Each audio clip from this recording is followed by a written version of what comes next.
Alright guys, TacticalRab back again today. Hope you're all doing well and enjoying your day so far. Some juicy topics to dive into today. With Los Angeles Thieves struggling last weekend up against the Minnesota Rokkr. Some have questioned whether Pentagram should come into their team as their SMG player. What does that mean for the rest of the squad if that was to happen? And also Crimsix having a few words to say for Clayster, being a bit of a coward on this whole situation. Wonder if these guys eventually might well settle their differences. Very much intrigued to your thoughts in the comment section below. Hit the like button if you enjoy. Subscribe if you're new as always. I'll greatly appreciate it. Really up to the channel. Thank you very much indeed for doing that. And saw this going around yesterday actually about a lot of these players on kind of at the top 250 ladder. How many of them are cheating? How many of them might not be? Of course, this guy's calling out a lot of different players here. Maybe some of them are, maybe some of them aren't. Who knows? I'm sure Doug Center Martin is going to have a few words to say on this though, because he wants to get back to number one legitimately, of course. Now let's talk about this from the Los Angeles Thieves side, right? Because last weekend they played up against the Minnesota Rokkr, got bodied 3-0 in one of the more tragic series they've had in quite some time. They were looking pretty decent, right? It must be said, with their new team, with their new roles. I mean, it's the same team,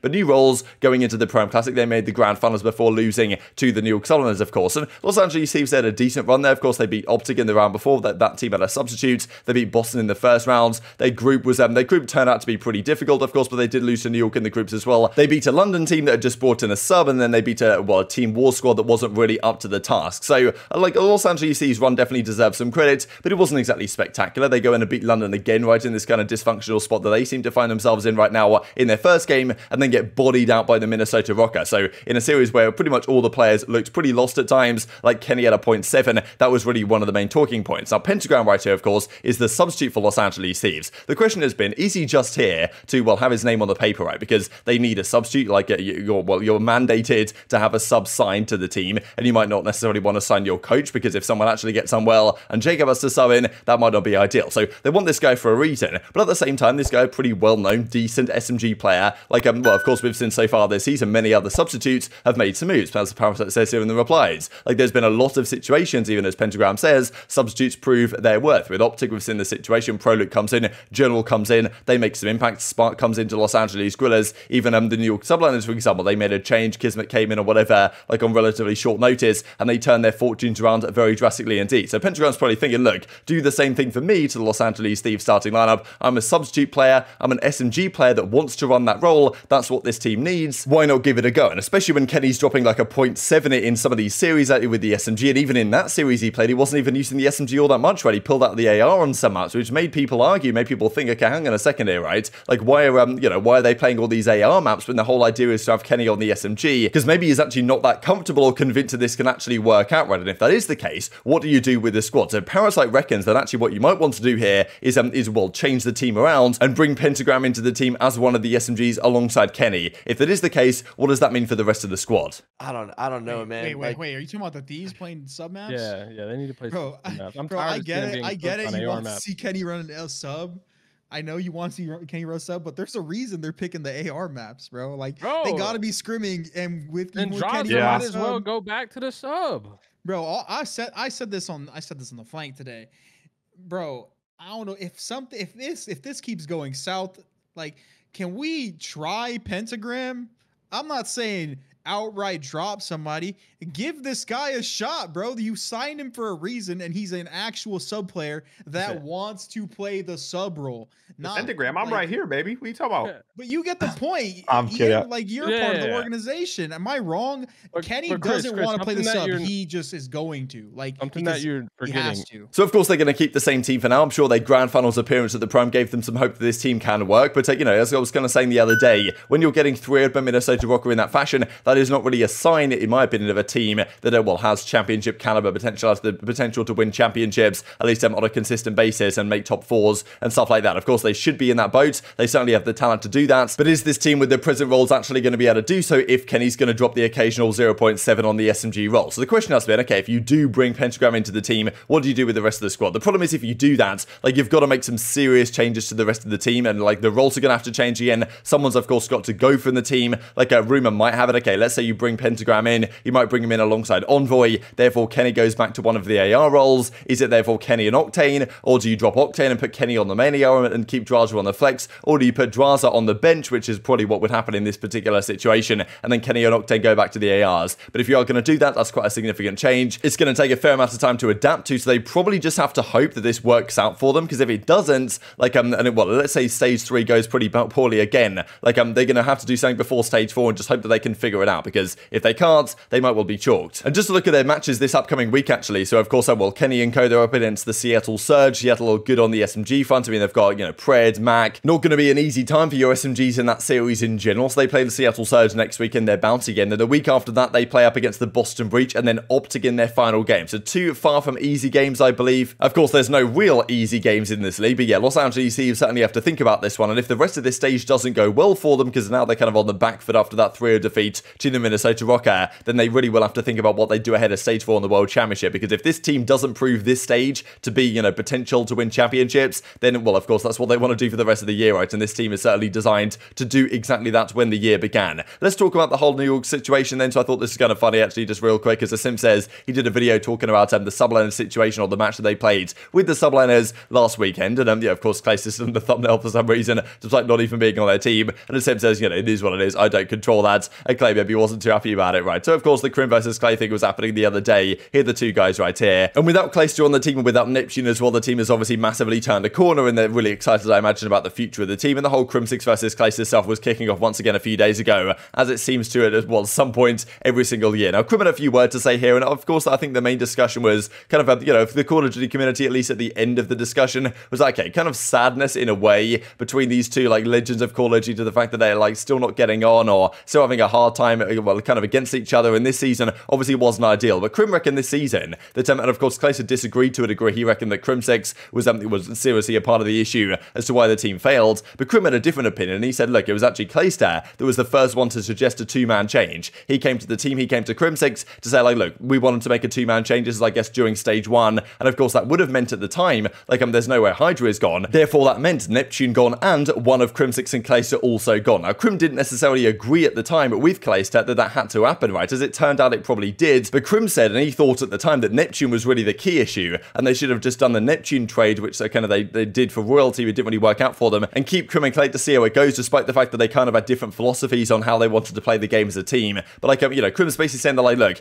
I didn't want to blow this team up, I didn't want to cause the chaos that happens. It was Clayster that initiated the 2-man change, therefore, like, well, the whole battle went down then behind the scenes for control of the team, and basically Crim saying that Clayster initiated that, and then saying that now him saying that and Clayster not agreeing that that was the case, and Clayster not coming on the show to respond to it, he basically calls him a coward as well. So hopefully these two guys can settle their differences. It's frustrating, I think, to see two such legends of the scene that have achieved so much alongside each other come at each other's necks like this, but you know, these guys can never stay away from it, it seems. I don't understand why Clay got so mad, because it's like, dude, you were the one who suggested it. You were the one who literally backed me into that corner, you know?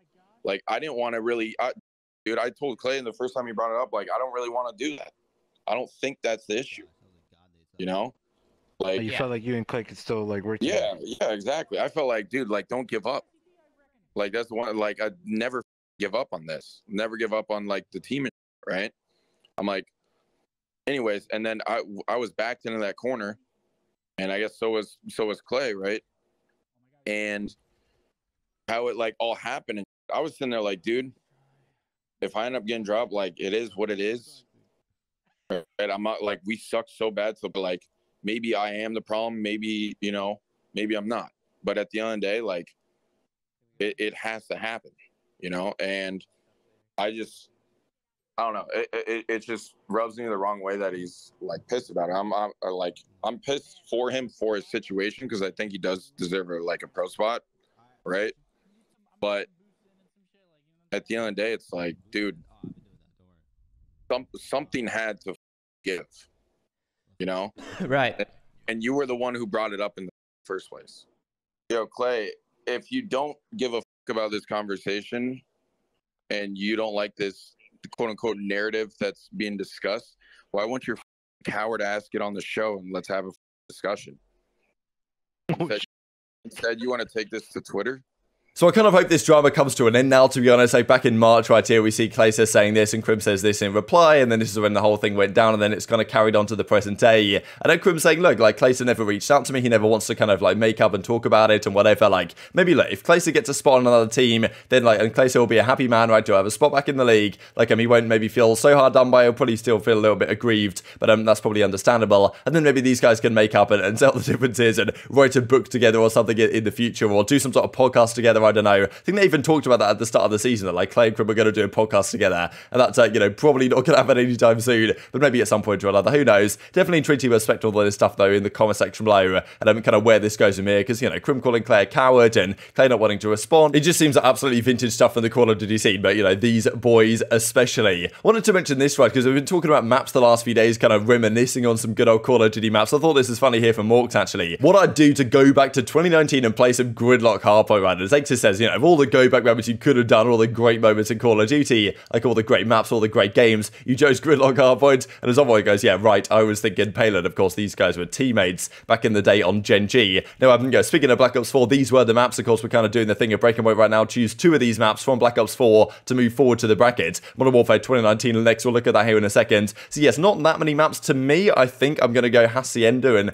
probably, actually, I'm not sure, maybe Gridlock actually. Gridlock I really liked, especially for Search and Destroy. I thought Hardpoint, it was great as well. To me, it's actually really tough to call between Arsenal and Gridlock. I think Arsenal was maybe slightly the better map actually, but I really liked Gridlock as well. So choosing 2 here is tough. Hacienda is a no-brainer to me. That map was beautiful and it played phenomenal as well. There were so many cool things you could do there. The other ones, like, you know, Frequency was actually alright as well, but Payload and Seaside, I'm not too bullish on, to be honest. Seaside was a bit of a mess in my opinion for Hardpoint, and also for the other game modes as well. And of course, let's talk about Modern Warfare, the most beautiful maps of all time. Honestly, Gunrunner was a good COD map. I think in 4v4, I wonder if it would work. It was at least a solid map. Like, outside of that, though, I don't really know what to pick. I'm actually going to go for a semi-hot take here, because I like Hackney Yards was the most kind of normal-looking Call of Duty-ish map. But I honestly didn't like it. I feel like it played pretty horrible at times. Ramazo was terrible. Hated that map with a passion. Same with some Pentagram, even though that wasn't so bad. Don't even want to talk about Piccadilly. And then Azir Cave actually was maybe better than initially it looked, but it still was terrible. So I'm actually going to take Arclov Peak, which was a bit of a weird take actually as the second map, but I thought this was a really good, really like comprehensive Search and Destroy map. There were so many cool things you could do, the flanks you could make. Like it was kind of unnecessarily massive, but I honestly do think in Search and Destroy, Arclov Peak was really good. So I'm going to go Gunrunner Arclov Peak here for Modern Warfare 2019, and then this is last year in Black Ops Cold War. So I guess we've got 8 maps to choose from, even though of course Raid Attack is a bit of a weird one. You can't really pick here just because like these maps were, well, back in the day in Black Ops 2 as well. But if I had to choose 2 maps from this game, I'm definitely taking Moscow. I think it was probably the best of the bunch here. And honestly, I liked Crossroads just to play. Like on 3v3s, 4v4s, Crossroads was a lot of fun for the game modes. I think it was a little bit broken, but I genuinely did kind of prefer it to the others, but that's probably a bit of a failure take as well. But very much intrigued to your thoughts on all this stuff in the comment section below. Hope you guys enjoyed the video. If you did enjoy it, hit on a like button, tell us the YouTube gods it's a good video, and I'd like you should see it as well, and help grow the competitive Call of Duty community. Thank you for watching as always, take care of yourselves, and I'll see you next time.